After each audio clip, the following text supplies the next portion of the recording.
नमस्कार, आपका स्वागत है फटाफट खबरों में। मैं हूं आपके साथ भावना रनौत। आज हम लेकर आए हैं उत्तराखंड के हर छोटे बड़े शहर की सबसे तेज और ताजा खबरें।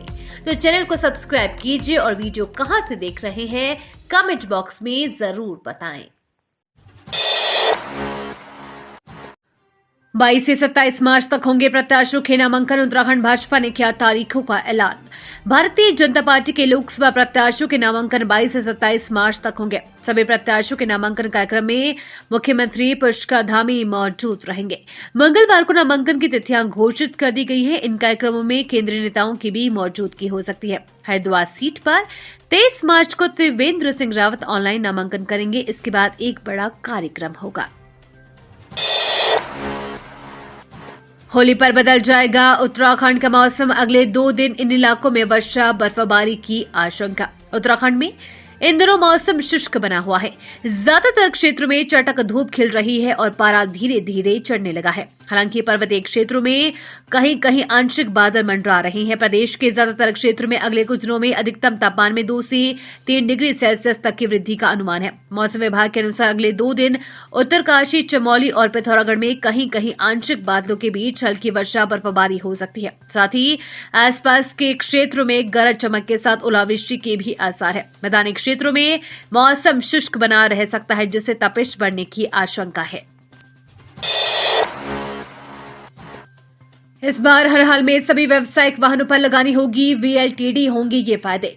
परिवहन विभाग की ओर से सभी व्यावसायिक वाहनों के लिए व्हीकल लोकेशन ट्रैकिंग डिवाइस अनिवार्य है। चारधाम यात्रा में गत वर्ष बगैर वीएलटीडी लगे वाहनों के जाने पर पाबंदी लगा दी गई है। विरोध के बाद वीएलटीडी की अनिवार्यता से राहत प्रदान की गई थी। अभी करीब 10,000 से अधिक ऐसे व्यावसायिक वाहन हैं जिनमें वीएलटीडी लगना शेष है। इनके लिए इस बार यात्रा सीजन में मुश्किल आएगी। हरीश रावत सहित वरिष्ठ नेताओं संग प्रदेश प्रभारी की बैठक। 2 सीटों पर होने हैं प्रत्याशी घोषित। कांग्रेस केंद्रीय चुनाव समिति की बैठक से पहले प्रदेश के वरिष्ठ नेताओं के साथ प्रदेश प्रभारी शैलजा कुमारी ने बैठक की। हरीश रावत, करण माहरा, यशपाल आर्य व प्रीतम सिंह इस दौरान बैठक में मौजूद रहे। पार्टी को उत्तराखंड की 2 लोकसभा सीटों पर प्रत्याशियों की घोषणा करनी है। लोकसभा चुनाव के लिए कांग्रेस ने गढ़वाल, टिहरी और अल्मोड़ा सीट पर प्रत्याशी घोषित कर दिए हैं, जबकि हरिद्वार और नैनीताल सीट पर प्रत्याशियों को लेकर पेच फंसा है। गढ़वाल सीट से गणेश गोदियाल, टिहरी से जोत सिंह गुनसोला और अल्मोड़ा से प्रदीप टम्टा को चुनाव मैदान में उतारा है। इसमें गोदियाल और गुनसोला पहली बार लोकसभा चुनाव लड़ेंगे, वहीं टम्टा तीसरी बार चुनाव मैदान में होंगे। अचानक बदला मौसम का मिजाज। चमोली में आंधी तूफान से पेड़ टूटकर सड़क पर गिरे, यातायात ठप।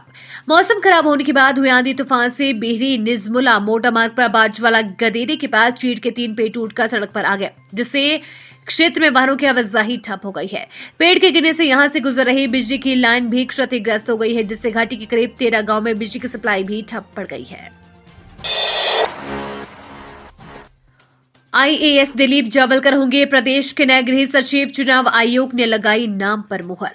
आईएएस दिलीप जावलकर उत्तराखंड के नए गृह सचिव होंगे। चुनाव आयोग ने 3 नामों के पैनल में जावलकर के नाम पर मुहर लगाई है। आईएएस दिलीप जावलकर सचिव वित्त का दायित्व देख रहे हैं। आयोग के निर्देश पर सचिव शैलेश बगोली से प्रभार हटाया गया था। चुनाव आयोग ने लोकसभा चुनाव के मद्देनजर उत्तराखंड के गृह सचिव शैलेश बगोली को हटा दिया था। इसके बाद नए गृह सचिव के लिए राज्य के पैनल की ओर से 3 नामों का प्रस्ताव आयोग को भेजा गया, जिसके बाद आयोग नए गृह सचिव पर निर्णय लिया।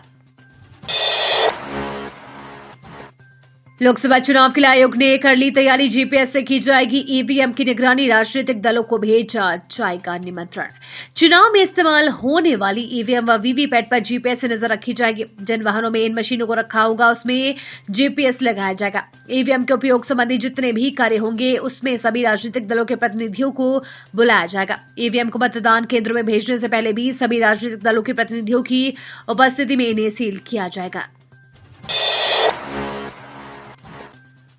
यूसीसी लागू करना उत्तराखंड सरकार की बड़ी राजनीतिक पहल। विहिप के अंतर्राष्ट्रीय महामंत्री मिलिंद परांडे ने दिया बयान।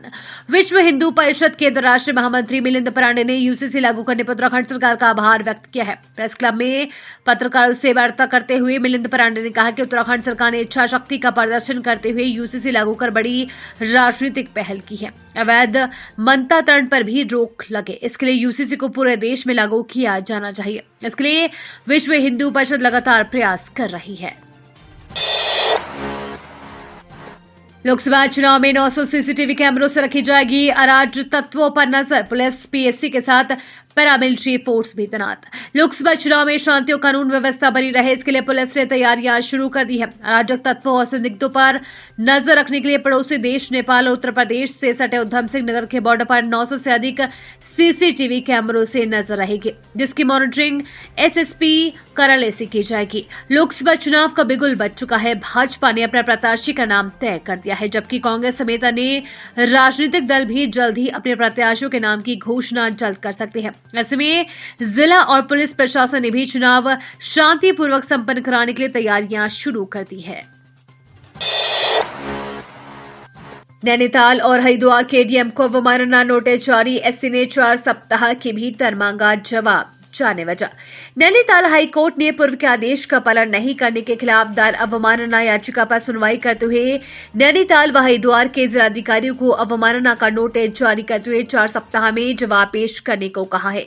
मामले की सुनवाई न्यायमूर्ति पंकज पुरोहित की एकल पीठ में हुई। मामले के अनुसार चौर गलिया हल्द्वानी निवासी भुवन चंद्र पोखरिया ने अवमानना याचिका दायर कर कहा कि उत्तराखंड में बरसात के समय नदियां उफान में रहती हैं। नदियों के मुहाने अवरुद्ध होने के कारण बाढ़ व भू कटाव होता है, जिसके चलते आबादी क्षेत्र में जलभराव होता है। नदियों के उफान पर होने के कारण हजारों हेक्टेयर वन भूमि पेड़ सरकारी योजनाएं बह जाती है। नदियों का चैनलाइजेशन नहीं होने पर नदियां अपना रुख आबादी की तरफ कर देती है, जिसकी वजह से उधम सिंह नगर, हरिद्वार, हल्द्वानी, रामनगर रोड की व देहरादून में बाढ़ की स्थिति पैदा होती है। 139 करोड़ के बिजली बिल दबाए बैठे उत्तराखंड में सरकारी विभाग, भुगतान को 2 दिन का ultimatum. Uttarakhand power corporation limited का 139 करोड़ 88 लाख रुपए का बिजली बिल सरकारी विभाग दबाए बैठे हैं। मुख्य सचिव ने सभी विभागों के अपर मुख्य सचिव, प्रमुख सचिव व सचिवों को बकाया भुगतान 20 मार्च तक कराने के आदेश दिए हैं। मुख्य सचिव राधा रतूड़ी की ओर से जारी पत्र में कहा गया कि चूंकि केंद्र सरकार विद्युत वितरण क्षेत्र में सुधार को आरडीएसएस योजना चला रही है, जिसके तहत यूपीसीएल को सुधारीकरण का अनुदान मिलेगा। अनुदान की एक शर्त ये भी है कि इसके लिए सभी सरकारी विभागों का बकाया बिजली बिल जमा होना चाहिए। लिहाजा उन्होंने सभी विभागों को तत्काल पैसा जमा कराने को कहा है। 20 मार्च तक इसकी सूचना भी उपलब्ध कराने को कहा गया है। सड़क बनाने के लिए पहाड़ी काटने के दौरान भूस्खलन, मजदूरों ने भागकर बचाई जान, कई घरों में आई दरारें।